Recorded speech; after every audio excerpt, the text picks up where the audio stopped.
जय हिंद, नमस्कार दोस्तों, कैसे हो आप सभी का स्वागत है एजुकेशन यूट्यूब चैनल आपका सेंटर पर। दोस्तों आज हम बात करेंगे एसएससी जीडी के जीएस के बारे में। जीएस की प्रैक्टिस सेट हमने स्टार्ट किए हैं, उनके बारे में आज हम चर्चा करने वाले हैं। तो चलो वीडियो को स्टार्ट करते हैं। ये टॉप 20 क्वेश्चन रहने वाले हैं जो आगामी परीक्षा में एसएससी जीडी में आपके लिए बहुत कारगर साबित होंगे। तो चलो वीडियो को स्टार्ट करते हैं। आज का हमारा पहला क्वेश्चन रहने वाला है कि हम्पी उत्सव के संबंध में निम्नलिखित कथनों पर विचार कीजिए। पहला है कि हम्पी उत्सव, जिसे विजय उत्सव के नाम से भी जाना जाता है, कर्नाटक में मनाया जाता है और यह विजयनगर साम्राज्य के गौरव और को प्रदर्शित करता है। और इसमें दूसरा स्टेटमेंट है कि सरहुल महोत्सव, जिसे विजय उत्सव भी कहा जाता है, तो कर्नाटक में उराव, मुंडा और हो जनजातियों द्वारा नव वर्ष के उपलक्ष्य में मनाया जाता है। इन दोनों स्टेटमेंट में से यानी ऊपर दिए गए कथनों में से कौन सा स्टेटमेंट सही है? तो हम्पी उत्सव, जिसे विजय उत्सव के नाम से जाना जाता है और ये कर्नाटक में ही मनाया जाता है और यह विजयनगर साम्राज्य के गौरव को प्रदर्शित करता है, ये वाला स्टेटमेंट एकदम सही है। और सरहुल महोत्सव, जिसे विजय उत्सव भी कहा जाता है, जो कर्नाटक के उराव, मुंडा और हो जनजातियों द्वारा नहीं मनाया जाता। यह है सरहुल उत्सव, झारखंड में मनाया जाता है, झारखंड की उराव, मुंडा और हो जनजाति द्वारा मनाया जाता है। इसलिए इसके अंदर ओनली स्टेटमेंट वन, केवल एक वाला ऑप्शन सही माना जाएगा। इसके कुछ देखो, कर्नाटक के कुछ महत्वपूर्ण उत्सव,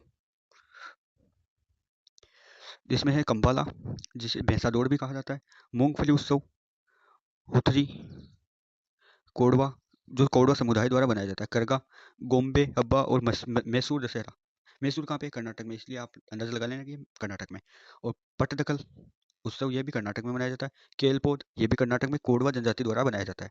मैसूर दशहरा, ये 10 दिन। गोम्बे हब्बा, इसे गोम्बे हब्बा भी कहा जाता है। ये वाला गोम्बे हब्बा, ये मैसूर दशहरा, ये सब एक ही नाम है।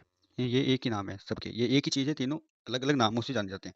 और हम झारखंड का आया है सरहुल, तो इसलिए हम झारखंड के कुछ उत्सवों के बारे में चर्चा करेंगे। झारखंड के है, पहला है सरहुल, जो उराव, मुंडा, हो जनजातियों द्वारा बनाया जाता है। वसंत, जो वसंत के आगमन व नववर्ष का प्रतीक है, यानी कि इसे नववर्ष, यानी कि ये झारखंड का नववर्ष है। सरहुल झारखंड का नववर्ष। सोहराय, सोहराय भी झारखंड का है। ये दीपावली के बाद मवेशियों के सम्मान में मनाया जाता है।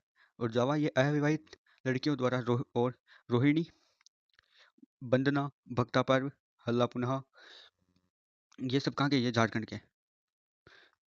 और हमारा अगला क्वेश्चन है कि गुजरात में मकर संक्रांति का त्यौहार किस नाम से मनाया जाता है? पहला ऑप्शन दक्षिणायन, उत्तरायण, पश्चिमायन और पूर्वायन। तो गुजरात में इसे उत्तरायण के नाम से जाना जाता है।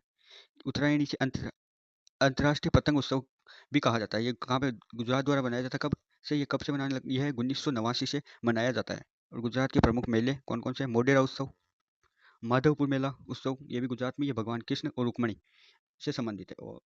और रण उत्सव और श्यामलाल जी मेला उत्सव, जैसे कि कृष्ण भगवान गुजरात से संबंधित है, उन्हें रण छोड़ भी कहा जाता है, इसलिए ये गुजरात से संबंधित है। और रण उत्सव, और श्यामलाल जी कृष्ण से संबंधित है, श्याम जी, तो कृष्ण उत्सव ये भी गुजरात में मनाया जाता है। और तरने उत्सव और बोधा, और ये 14 जनवरी को मनाई जाती है मकर संक्रांति, इसलिए ये भी उत्तरायण भी 14 जनवरी को मनाया जाता है। और भवनाथ महादेव मेला और पैराग्लाइडिंग उत्सव, ये भी कहाँ मनाया जाता है? ये भी गुजरात में मनाया जाता है। और चित्र विचित्र मेला, ये दुनिया का सबसे बड़ा आदिवासी मेला है। आदिवासियों द्वारा बनाया जाने वाला चित्र विचित्र मेला, ये दुनिया का सबसे बड़ा आदिवासी मेला है। और बीच उत्सव, और टिटहल समुद्र तट पर, टिटहल समुद्र तट गुजरात में है, वहाँ पे ये मनाया जाता है बीच महोत्सव। अब मकर संक्रांति को अनेक राज्यों में अलग अलग नाम से जाना जाता है, उनकी हम चर्चा करेंगे। तो पोंगल, पोंगल तमिलनाडु में मकर संक्रांति को पोंगल कहा जाता है। तिला संक्रांति बिहार में कहा जाता है। खिचड़ी उत्तर प्रदेश में कहा जाता है। माघ बिहू असम, जैसे बिहू, बिहू भी असम का है, तो माघ बिहू भी असम का है। और उत्तरायणी, ये उत्तराखंड में। टुसु पर्व, ये झारखंड में।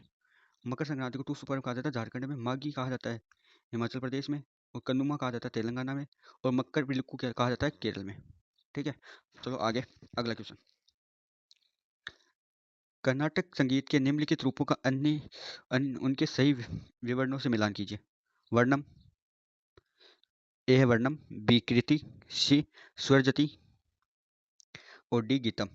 इसमें पहला ऑप्शन भक्ति में है या वीरतापूर्ण रचना। दूसरा सरहुल संगीत रचना या आमतौर पर नौ सिक्कियों द्वारा की जाती है। सरल संगीत रचना, जो मुख्यतः किसके द्वारा की जाती है? नौ सिक्कियों के द्वारा की जाती है। सरल संगीत रचना आमतौर पर नौ सिक्कियों के द्वारा की जाती है। विकसित भक्तिमय रूप, जो कर्नाटक संगीत का केंद्र बिंदु है। चौथा, अभ्यास और संगीत समारोह के उद्घाटन के लिए प्रयुक्त एक विशिष्ट रूप। तो इसमें वर्णम, वर्णम किससे संबंधित है? वर्णम है ऑप्शन 4 से, अभ्यास और संगीत समारोह के उद्घाटन के लिए प्रयुक्त एक विशिष्ट रूप। वर्णम। और बी कृति, कृति है विकसित भक्तिमय रूप है जो कर्नाटक संगीत का केंद्र बिंदु है। कर्नाटक संगीत का क्या है केंद्र बिंदु, क्या है कृति। स्वर जति, स्वर जति क्या है, स्वर जति भक्ति में या वीरतापूर्ण रचना है। स्वर जति क्या है, स्वर जति है भक्ति में और वीरतापूर्ण रचना। गीतम, गीतम में सरल संगीत रचना और आमतौर पर नौसिखियों द्वारा की जाती है। क्या गीतम, इसके लिए ऑप्शन एक सही जवाब होगा। और इनके कुछ महत्वपूर्ण बिंदु पर चर्चा करते हैं कि कर्नाटक संगीत किन किन राज्यों में, कर्नाटक में, तमिलनाडु में, केरल में और आंध्र प्रदेश में। इसकी भाषाएं क्या है, कर्नाटक संगीत की भाषा है संस्कृत, तमिल, कन्नड़ और तेलुगु। कर्नाटक संगीत में कितने मूल ताल है, 7 मूल ताल है। कौन कौन से, ध्रुव, मत्ते, अट्टा, त्रिपुटा, रूपम, एक्का और चप्पे। और हिंदुस्तानी शास्त्रीय संगीत की प्रमुख शैलियाँ कौन सी है, ध्रुपद, धमार, ख्याल, टप्पा और चतुरंग। ये इसकी प्रमुख शैलियाँ। आपको इस क्लास की पीडीएफ हमारे टेलीग्राम चैनल पर मिलेगी। टेलीग्राम चैनल का लिंक हमारे डिस्क्रिप्शन बॉक्स में है, जल्दी से जाओ और ज्वाइन करो और पीडीएफ वहाँ से डाउनलोड होगी। चलो अगले क्वेश्चन पर चलते हैं। अगला क्वेश्चन है चौथा क्वेश्चन की कव्वाली संगीत के बारे में निम्नलिखित कथनों पर विचार कीजिए। पहला है स्टेटमेंट है कि कव्वाली की उत्पत्ति फारस में हुई और इसे भारत में लाया गया, जहाँ ये भक्ति सूफी संगीत के रूप में फली फूली। दूसरा है अमीर खुसरो को लोकप्रिय रूप से कव्वालियों का जनक माना जाता है, जबकि नुसरत फतेह अली खान को सहजा सहजा एक कव्वाली के रूप में जाना जाता है। उपयुक्त में से कौन सा कथन सही है, तो इसमें कथन दोनों सही है, क्योंकि पहले कव्वाली फारस में उत्पत्ति हुई और उसे फिर फारसियों द्वारा कहाँ पे लाया गया, भारत लाया गया। और ये एक सूफी संगीत के रूप में भारत में बहुत फली और फूली। और यहाँ पे एक प्रसिद्ध कव्वाली जनक थे अमीर खुसरो, इन्होंने इसे कव्वाली, अमीर खुसरो को कव्वाली का जनक माना जाता है, जबकि नुसरत फतेह अली खान को शहनशाह ए कव्वाली के रूप में भी जाना जाता है। तो हमारी ए और दोनों स्टेटमेंट सही हैं। इस प्रश्न की कुछ महत्वपूर्ण तथ्य। नूर सिस्टर्स का संबंध किससे, नूर सिस्टर का संबंध है सूफी गायन से। और गजल के जनक अमीर खुसरो हैं, जिन्हें तोता ए हिंद भी कहा जाता है। मलिका ए गजल कौन है, बेगम अख्तर। और गजल किंग है जगदीश सिंह। इनके एक जो बहुत अच्छी रचना है कि चिट्ठी ना कोई संदेश, ये इन्हीं की रचना है। और एक पंकज उदास को भी क्या है, एक गजल गायक है। मन्ना डे भी एक गजल गायकी है। अगला क्वेश्चन, आइस हॉकी के खेल में सामान्य खेल के दौरान प्रतिस्पर्धा करने के लिए किसी भी एक समय पर प्रत्येक टीम में कितने खिलाड़ी बर्फ यानी कि आइस पर होते हैं, 5, 10, 12, 6। तो इसमें होते हैं 6 खिलाड़ी, 5 तो खिलाड़ी होते हैं और एक गोलकीपर होता है। कर्नाटक का ये राष्ट्रीय खेल है, ये शीतकालीन है। शीतकालीन में, क्योंकि बर्फ सर्दियों में पड़ती है, इसलिए ये शीतकालीन खेल है। और मैकगिल यूनिवर्सिटी हॉकी क्लब ये पहली मान्यता प्राप्त टीम है। मैकगिल यूनिवर्सिटी हॉकी क्लब ये विश्व की सबसे पहली मान्यता प्राप्त हॉकी टीम है। हॉकी कौन सी, आइस हॉकी टीम है। ओके। हॉकी में खिलाड़ी होते हैं 6। खिलाड़ी संख्या, फुटसल और बास्केटबॉल में 5 खिलाड़ी, वॉलीबॉल में 6 खिलाड़ी, बीच वॉलीबॉल में 2 खिलाड़ी, एक टीम में 2 खिलाड़ी, यानी कि टोटल 4। और क्रिकेट हॉकी और फुटबॉल में 11 खिलाड़ी, बेसबॉल खो खो में 9 खिलाड़ी, कबड्डी नेटबॉल वाटर पोलो में 7 खिलाड़ी, और पोलो में 4 खिलाड़ी, और रग्बी में 15 खिलाड़ी। आपको एक क्वेश्चन का जवाब देना है कि कौन सा दिल्ली सल्तनत का वह शासक था जिसकी पोलो खेलते हुए घोड़े से गिरने से उसकी मौत हो गई थी। ये कमेंट में देना है जवाब, ठीक है। चलो अगले क्वेश्चन पर चलते हैं। अगले क्वेश्चन से पहले कुछ और राष्ट्रीय खेलों के बारे में चर्चा करते हैं। बरमूडा और बारबाडोस और ऑस्ट्रेलिया, इंग्लैंड का राष्ट्रीय खेल है cricket. Israel, Argentina, Germany, Brazil, Uruguay का है फुटबॉल। यूएसए, वेनेजुएला और का है बेसबॉल। और इंडोनेशिया और मलेशिया का है बैडमिंटन। नेपाल, श्रीलंका का है वॉलीबॉल। म्यांमार का है चिल्लोन। न्यूजीलैंड का है रग्बी। अफगानिस्तान का है बुजकसी। यह नाम अटपटा है, इसलिए आपको ये रटने पड़ेंगे आपको सभी। पाकिस्तान का है हॉकी। वैसे तो भारत का भी हॉकी है, लेकिन वो ऑफिशियल यानी कि औपचारिक तरीके से नहीं अपनाया गया है, इसलिए हम यहाँ पे नहीं लिख सकते। छठा क्वेश्चन है my journey transforming dreams and into action नामक पुस्तक किसकी आत्मकथा है। प्रतिभा देवी सिंह पाटिल, अटल बिहारी वाजपेयी, एपीजे अब्दुल कलाम और लाल कृष्ण आडवाणी। तो ये पुस्तक है एपीजे अब्दुल कलाम साहब की, डॉक्टर एपीजे अब्दुल कलाम, जिन्हें मिसाइल मैन के नाम से भी जाना जाता है। ये माई जर्नी ये एपीजे अब्दुल कलाम की, विंग्स ऑफ फायर ये एपीजे अब्दुल कलाम की, इग्नेंट माइंड्स ये एपीजे अब्दुल कलाम की, इंडिया 2020 ये भी एपीजे अब्दुल कलाम की, ट्यूरिंग पॉइंट ये भी एपीजे अब्दुल कलाम साहब की है। बिहाइंड सर्वाइवल, ये प्रणब मुखर्जी की है। रोज इंडिया, ये प्रतिभा देवी सिंह पाटिल की है। और डिसीजन डिसीवी डैश, ये किसकी, अटल बिहारी वाजपेयी जी की है। माई कंट्री माई लाइफ, ये लाल कृष्ण आडवाणी साहब की है। SIC8, ये है LK आडवाणी, लाल कृष्ण आडवाणी साहब की। कोलेटिंग ईयर्स, ये किसकी है, प्रणब मुखर्जी की। Citizens Delhi, my time my life, Sheila Dikshit. और सलाम, ये स्मृति जुबीन ईरानी की है। और द रिपब्लिक थिंक, ये रामनाथ कोविंद साहब जी की है। ये आपको कुछ नोट्स हैं लिखे हुए हैं PDF में, वो एक बार वो रिवाइज कर लो। APJ अब्दुल कलाम की प्रमुख पुस्तकें हैं, विंग्स ऑफ फायर, इनकी आत्मकथा है, ऑटोबायोग्राफी। इग्नाइट माइंड्स, ये भी इनकी है। इंडिया 2020, ट्यूरिंग पॉइंट और लर्निंग हाउ टू फ्लाई, ये सब APJ अब्दुल कलाम साहब की। प्रतिभा देवी सिंह पाटिल की है, जो भारत की प्रथम महिला राष्ट्रपति थी, राइस इंडिया। और लाल कृष्ण आडवाणी साहब की माई कंट्री माई लाइफ। और प्रणब मुखर्जी की है द कोलिटिशन इंडिया और बियॉन्ड सर्वाइवल। रामनाथ कोविंद जी की है द रिपब्लिकन थिंक। और वेंकैया नायडू की है मूविंग ऑन और मूविंग फॉरवर्ड। शीला दीक्षित जी की है citizen Delhi, my time my life. और स्मृति ईरानी जी की, ये बहुत इंपॉर्टेंट है, इनकी स्मृति ईरानी जी की सलाब। लाल सलाब किसकी है, स्मृति ईरानी जी की। ये महत्वपूर्ण है इनकी पुस्तकें, और एक प्रणब मुखर्जी की पुस्तक। इन दोनों को बहुत अच्छे से याद करना होगा आपको। अगला क्वेश्चन है, भारतीय संविधान का अनुच्छेद 315 किससे संबंधित है? SSC की स्थापना से, NTA की स्थापना से, NTA और SSC की दोनों की स्थापना से, और UPSC और SPSC की स्थापना से। तो ऑप्शन होगा डी। लोक सेवा आयोग का गठन, लोक सेवा आयोग का गठन 1 अक्टूबर 1926 को हुआ, और इसकी सिफारिश ली कमीशन द्वारा की गई। पहले अध्यक्ष थे रोस बर्कर, और पहले भारतीय थे HK कृपलानी। यूपीएससी अनुच्छेद 315 में, यूपीएससी और SPSC का गठन अनुच्छेद 316 में। अध्यक्ष एवं सदस्यों की नियुक्ति और कार्यकाल, यूपीएससी के अध्यक्षों और सदस्यों की नियुक्ति और कार्यकाल। और 320 में आयोग की कार्य, 323 में आयोग की रिपोर्ट। और यूपीएससी में कार्यकाल या तो 6 वर्ष या 65 वर्ष की आयु में, जो भी पहले होगा, या तो 6 वर्ष पहले हो जाए या 65 वर्ष, जो भी पहले होगा वो कार्यकाल। नियुक्ति और त्याग पर ये राष्ट्रपति द्वारा, और इनकी नियुक्ति भी राष्ट्रपति करेंगे, और इनके और त्यागपत्र भी ये राष्ट्रपति को ही देंगे। और SPSC की, इनका होता है 6 वर्ष और 62 वर्ष की आयु, जो भी पहले होगा वो। और नियुक्ति और त्यागपत्र ये राज्यपाल को देते हैं। 8वां क्वेश्चन, प्रशासनिक न्यायाधिकरण मुख्य रूप से किन मामलों की सुनवाई करते हैं? आपराधिक मामलों, नागरिक मामलों,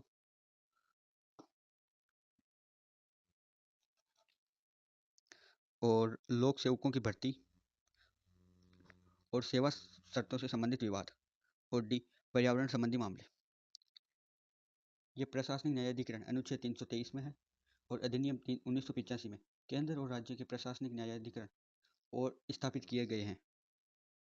और ये पर्यावरण मामले नहीं, पर्यावरण लोक सेवा के मामले की समिति कौन सी है? सरदार स्वर्ण सिंह समिति 1976 में। ये न्यायिक नहीं है, ये अर्धन्यायिक मामले हैं।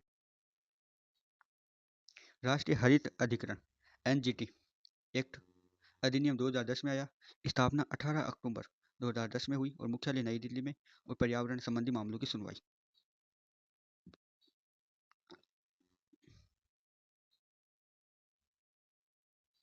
और अगला क्वेश्चन 9वां, भारत के मुख्य चुनाव आयुक्त और चुनाव आयुक्तों की नियुक्ति कौन करता है? तो भारत के उपराष्ट्रपति, भारत के मुख्य न्यायाधीश, भारत के प्रधानमंत्री और भारत के राष्ट्रपति। तो इसके मुख्य चुनाव आयुक्त और चुनाव आयुक्त की नियुक्ति कौन करते हैं? राष्ट्रपति जी करते हैं, भारत के राष्ट्रपति जी करते हैं। ये मुख्य न्यायाधीश और चुनाव आयुक्त का कार्यकाल 65 वर्ष की आयु या 6 वर्ष, जो भी पहले होगा वो है। और ये 2023 के संशोधन के बाद से। पहले चुनाव आयुक्त सुकुमार सेन है, और 26वें ज्ञानेश कुमार है। कौन से? ज्ञानेश कुमार।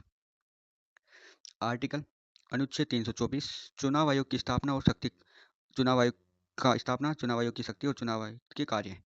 अनुच्छेद 326, वयस्क मताधिकार जो 21 से कम करके 18 कर दिए गए थे। कौन से? 61वें संविधान संशोधन 1989 के तहत। आर्टिकल 327, संसद के चुनाव, और आर्टिकल 328, विधानमंडल के चुनाव। अगला 10वां क्वेश्चन, बंगाल में किस खेती के कारण 1859 और 60 में विद्रोह हुआ? तो नील, जूट, गन्ना और चावल।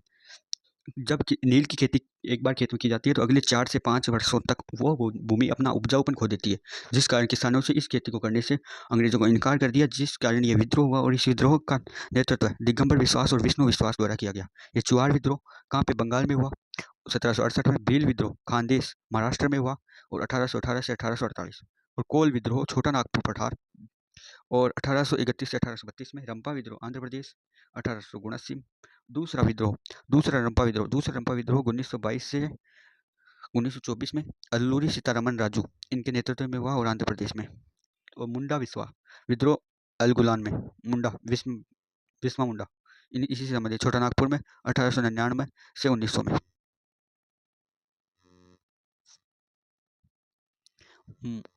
अगला क्वेश्चन है मोपला विद्रोह। मोपला विद्रोह कब हुआ?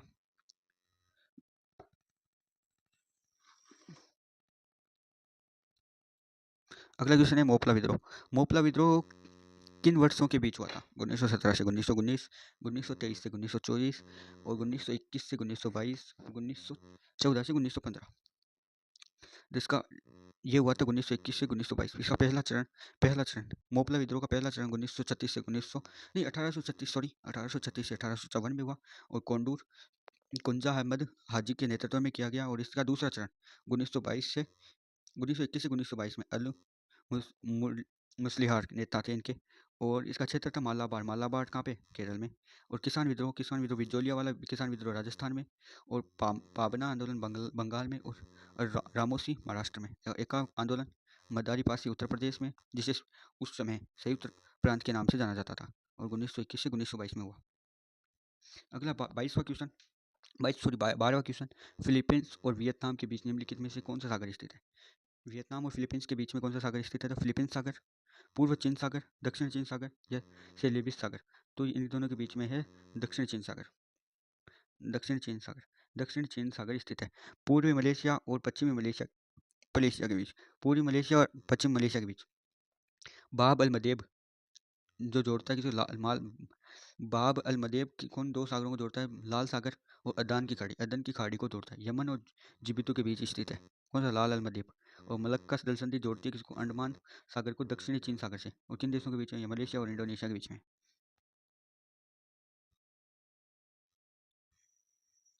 इसके बारे में कुछ जल संधियाँ और जोड़, जैसे सुंडा जल संधि जावा सागर और हिंद महासागर स्थित है, ये स्थित और इन दोनों के बीच में स्थित है। और स्थित कहाँ पे? कौन से? इंडोनेशिया में। बोरिंग जल संधि ये जोड़ती किसको है? बोरिंग सागर और चुक्सा सागर को। यह अलास्का कहाँ पे? यूएसए और रूस के बीच में स्थित है। अगला क्वेश्चन है 13वां क्वेश्चन कि विश्व में प्रवाल का सबसे बड़ा आवास ग्रेट बैरियर रीफ स्थित है कहाँ पे? क्वींसलैंड तट के पूर्व में, पापुआ न्यू गिनी तट के पूर्व, पश्चिमी ऑस्ट्रेलिया तट के पश्चिम, और न्यूजीलैंड तट के पश्चिम में।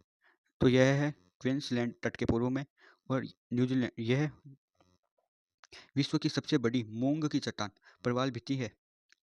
और ग्रेट बैरियर रोड विश्व धरोहर, यह यूनेस्को की विश्व धरोहर स्थल में भी शामिल है।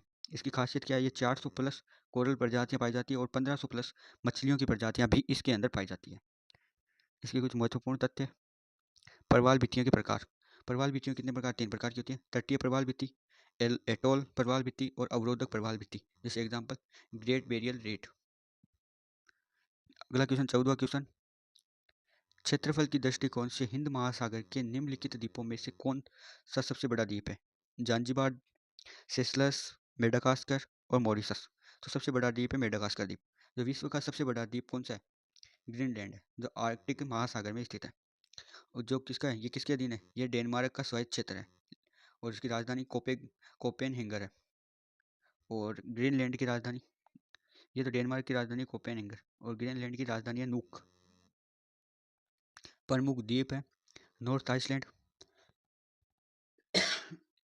न्यूजीलैंड, न्यू फाउंडलैंड ये कनाडा में है, साउथ क्रूज स्पेन में, सेंटा क्रूज स्पेन में, और एल्यूसियन यूएसए में। अगला हमारा क्वेश्चन है 15वां क्वेश्चन,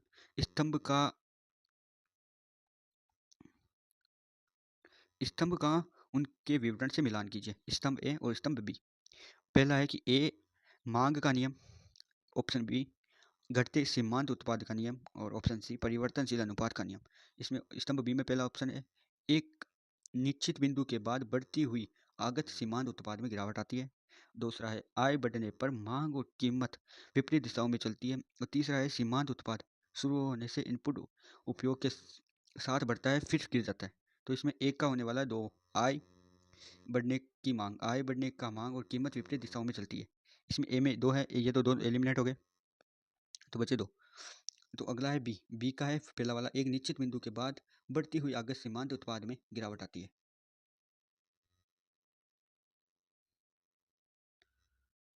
और सी का है सीमांत उत्पाद शुरू से इनपुट उपयोग के साथ बढ़ता है फिर गिर जाता है।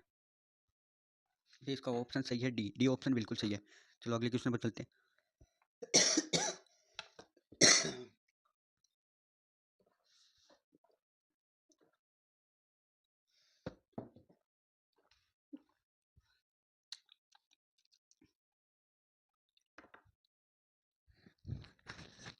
निम्नलिखित अगला क्वेश्चन है कि निम्नलिखित में से कौन सी संस्था रोजगार और बेरोजगारी पर सर्वेक्षण करती है। तो पहला है नीति आयोग, दूसरा है राष्ट्रीय आर्थिक और सामाजिक अनुसंधान संस्था, दूसरा है तीसरा national council of applied economic research, और तीसरा चौथा है राष्ट्रीय नमूना सर्वेक्षण संगठन।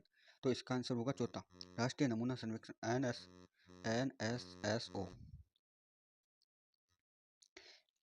NSSO किस मंत्रालय के अंतर्गत आता है। तो यह आता है सांख्यिकी और कार्यक्रम क्रियान्वयन मंत्रालय के अधीन, जो ministry of statistics and programme implement.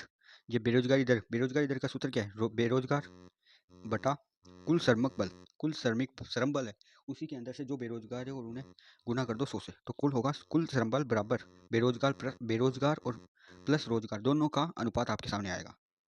ठीक है, और ये आपको पीडीएफ से रिवीजन करना है जितना हो सके उतना। आगामी परीक्षा जो अगर एसएससी जीडी का ज़्यादातर चांस है कि मार्च में पेपर होगा, तो ये आ सकते हैं ये, यानी कि इसमें से एक या दो क्वेश्चन, एक क्वेश्चन तो फिक्स है कि इनमें से आएगा, क्योंकि ये 20 क्वेश्चन नहीं है, ये 20 टॉपिक है। तो चलो अगला क्वेश्चन है 17वां। निम्नलिखित में से दही बनाने की प्रक्रिया के बारे में कौन सा कथन सही है। दूध में मौजूद बैक्टीरिया लैक्टोज को लिक्विड अम्ल में विघटित करता है।